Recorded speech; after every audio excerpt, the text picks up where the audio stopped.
Hi there, good afternoon, and thanks for joining us for today's daily update. And I want to start with a big happy Father's Day to all the dads out there. Hope you're having as good a day as possible under the circumstances, and if you haven't rung your dad yet, make sure you do it. You can FaceTime, you can phone call, you just can't have your family gathering as you normally would, but we are looking forward to that in coming months, hopefully, as we get towards that target of 70 to 80% vaccination rates. I'll talk a bit more about that shortly. I'm joined today by the Mayor of the Dubbo Regional Council, Stephen Lawrence, and Stephen's going to talk a little bit about Council's involvement, and we've seen a few impacts recently. We'll have a yarn about how things are going with Council here, but also around the region and the way councils are able to support each other a bit as well. Up until 8 o'clock last night, 32 new cases for the Western New South Wales Local Health District, 23 of those in Dubbo, 3 at the Burke local government area, 2 for Blaney local government area, 2 also for Orange LGA. Cabonne has 1, which is actually a case at Cudal linked to an Orange case, so that's known, and Narromine local government area has 1 case. Far West, Wilcannia and Broken Hill 1 each, and there are 2 cases still being investigated around Balranald, where there is the thought there could be a false positive test there. Health District total now at 788. And Dubbo at 583. That's the cumulative total.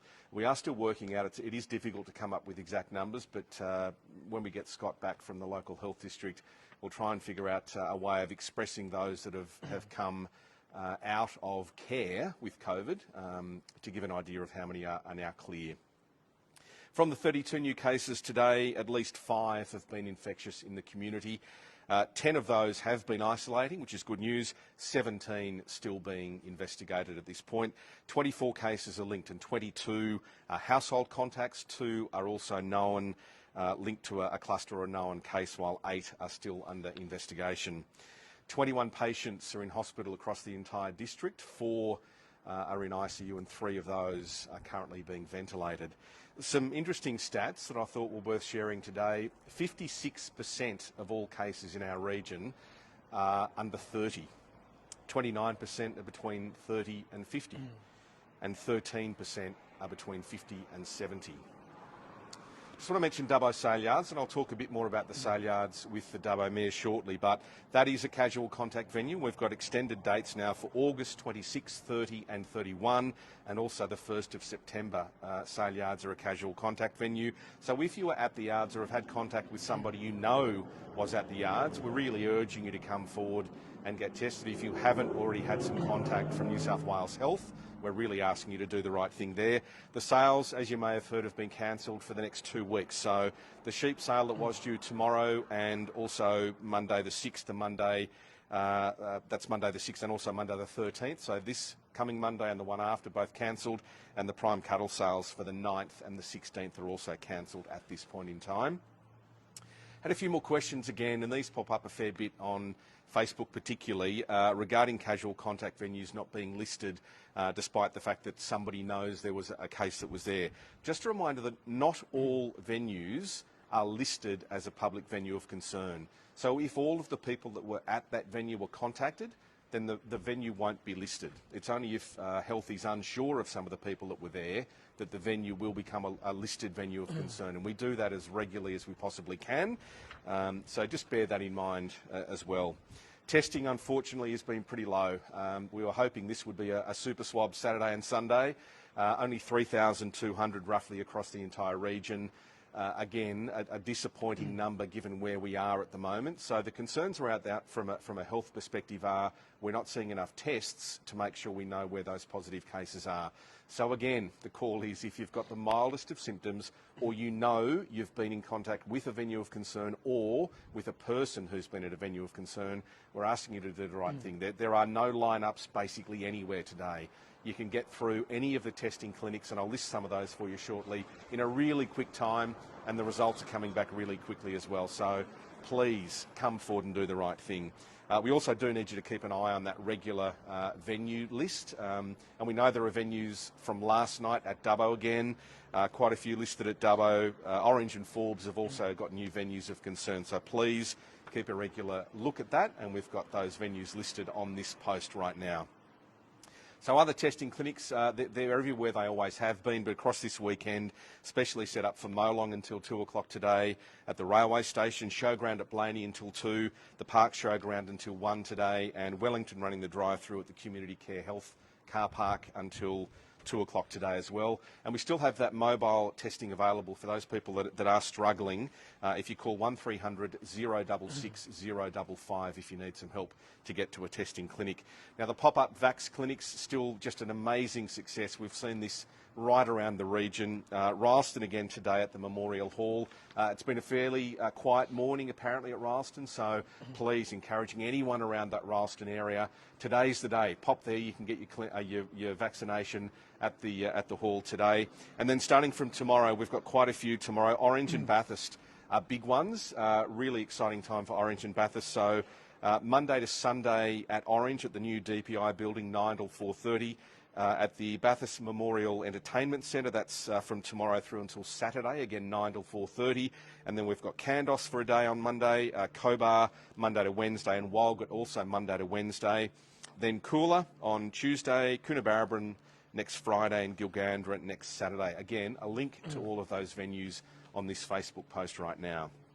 When you're going to one of these pop-up clinics, make sure you've got some ID. If you have Medicare, take a Medicare card with you. And if you've got an individual health identification number, please take that with you as well. These are all walk-in clinics, the ones I'm talking about in that particular case. So no bookings required, but also take a bit of patience with you. Sometimes there are long lines. You might need to take some food, a bit of water. If it's sunny, like sometimes is happening, make sure you take a hat and some sunscreen. If it's a bit cold and windy, obviously take some appropriate clothing. Drive-through clinic at Dubbo is still working extremely well. I've had a few questions about when you're booking in for that. Sometimes it can take a little time to get the reply text giving you your special code. Just hang in there, depending on the literally on the amount of appointments that will determine when you are receiving your code back. So hang in there. We do have a link to that booking system on the post as well. And you can still book your Vax clinic, which is now being run at Dubbo Woolpack Pavilion, and all of the other Vax clinics around the region. Make sure you keep looking at that through Health Direct. And there's the eligibility checker to use to do that, or the 1-800 number, 1-800 571 155. And of course, that is now including 16 to 39-year-olds as well. GPs and pharmacists, we keep hearing what a fantastic job they're doing. Keep booking in with them. There are lots of GP clinics now. I've had huge amount of feedback from GPs that are now doing their own clinics, taking extra bookings from people that aren't clients. So check with all of your GPs around the place to make sure you're getting what you need to get, and your pharmacist as well, because they're a great way of getting on board and getting the most appropriate vaccination for you, which is the one you can get as soon as possible. Wellington Clinic still running really well. That'll be accepting walk-ins from tomorrow again, only for those people in the Wellington postcode. So 2820, if you're in the Wellington district, you are welcome to walk in tomorrow from 10 till 4. If you're outside the region, you can make a booking. 6845 5423 is the number. And last week, 1,491 in total, actually, for the first 2 weeks that we've had that clinic running. And AstraZeneca, over 1,000 doses since April. So it's been an amazing pop-up clinic, and WAX and the Swift Street Medical Centre combining to mean that we've had over 2,500 doses combined. So well done, Wellington. It's been a fantastic job. Transport available through Community Transport and Transport for New South Wales. We've got a link again for that information. Tell your family and friends about that. And we do want you to share with your group of friends, your family, your close friends, or people you know won't be getting the information any other way. We need you to be their trusted person. And look, being Father's Day, and I mentioned this a couple of times recently, there's been a lot of questions asked about visiting cemeteries. With your household, you can visit a cemetery or a gravesite. You do need to wear a mask. You do need to stay as short a time as possible. If you don't have a household group that you can go with, you can be with one other person, but do the right thing. And we know it's a really special time, an important time for people to do that. I'll talk to Stephen in just a moment, but thanks for watching again today. One of the things I do want to point out is that there is a lot of information here including on the post itself. So we're really enjoying that you're watching this presentation. A lot of questions pop up during it, which is great. We try and get back and answer those. But on the post itself, there is literally all the information there about the numbers at every single venue, every single town or local government area. We've got all the numbers there. We've got links to all of the important information, including the main New South Wales Government COVID link, which has all the rules and regulations. So just asking you to have a look back through that and find out the information you need and make sure you're doing the right thing and keeping in touch with all of the venues of concern, etc. So I'll ask Stephen to come forward now and we'll have a bit of a chat as well. Thank you. Yeah, thanks, Dougal, and good afternoon, everyone. Steve Lawrence, Mayor of the Dubbo region. I too would like to wish everyone a very happy Father's Day. Happy Father's Day to fathers of all descriptions out there. It's obviously not a normal Father's Day, and thoughts particularly with those out there that have recently been diagnosed with COVID and are in isolation and not able to even see members of their household. Happy Father's Day to you, even though you're doing it certainly in difficult circumstances. Thoughts also to those that have lost fathers and grandfathers in recent times, and sons and daughters. And that includes, of course, the family of Gary Dunn, the man that our community lost last week as a consequence of COVID. Our thoughts are certainly with you. It's important, I think, on Father's Day, this special day, to think about what it's going to mean in the future, and particularly to think about vaccination. We know that vaccination reduces your chance of passing on COVID-19, also reduces the chance of you getting ill, and particularly reduces the chance of elderly and vulnerable people getting ill. So if you're not vaccinated, I think it is timely to look ahead to Father's Day 2022, Father's Day 2023. What is it going to mean for you and your father if you're not vaccinated? It's a little bit of a theory at the moment, theoretical in a way, this question of vaccination, even though we do have the virus certainly in our region, but it won't be so much of a theory in the years to come, because COVID is certainly here to stay, and if you're not vaccinated in the future, then Father's Day, I would suggest, is going to be very difficult going forward for you and for your father. So think about it.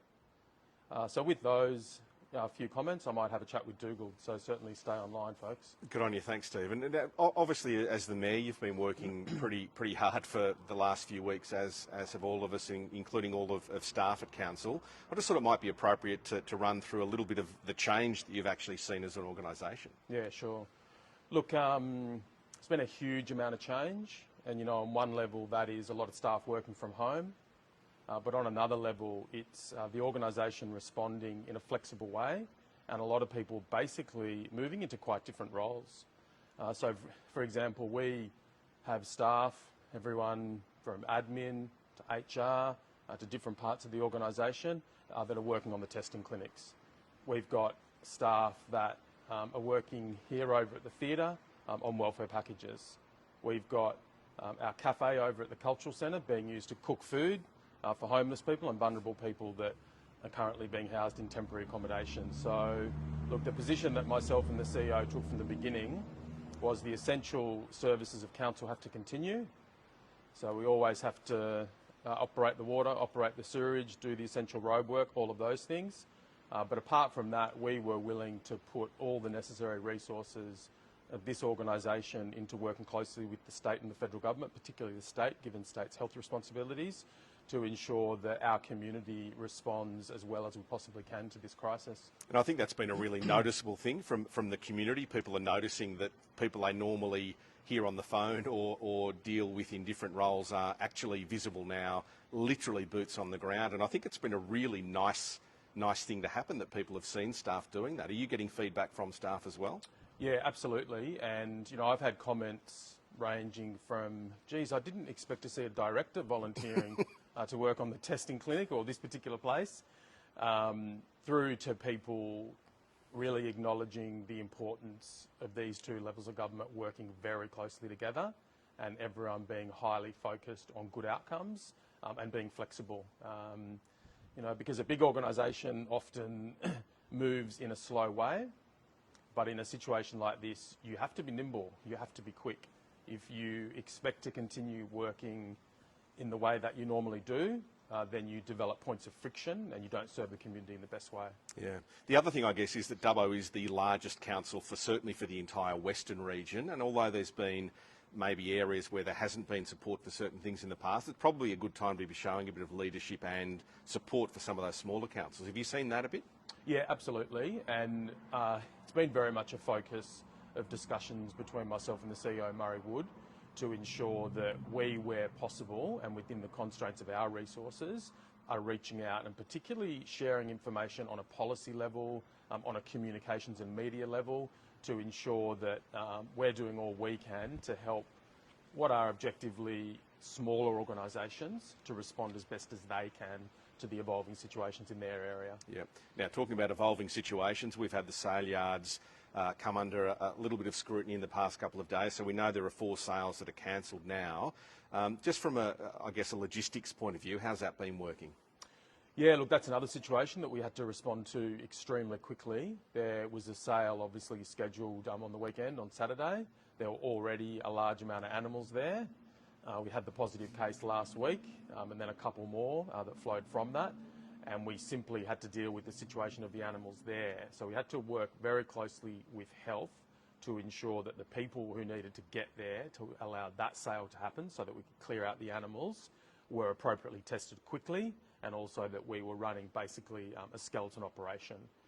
But working closely on the advice of health, the very clear advice was to shut down the sale yards for 2 weeks. So we got that sale out of the way, but there will now be, unfortunately, some 4 sales missed because the sale yards have to shut down for 2 weeks so that all the work can be done to ensure that when they do reopen and when those people do attend who need to attend, that it occurs in a safe way. And look, it's important to appreciate that these sale yards have tentacles and a web that reaches out statewide and indeed interstate.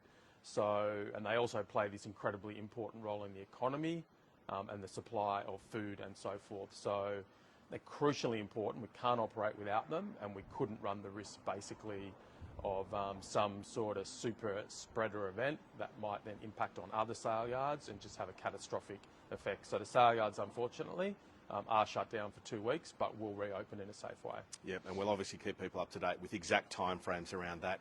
Look, just finally, the other thing, and you've sort of talked about, people are going through difficult times now in lots of different ways, but one of those might be financially.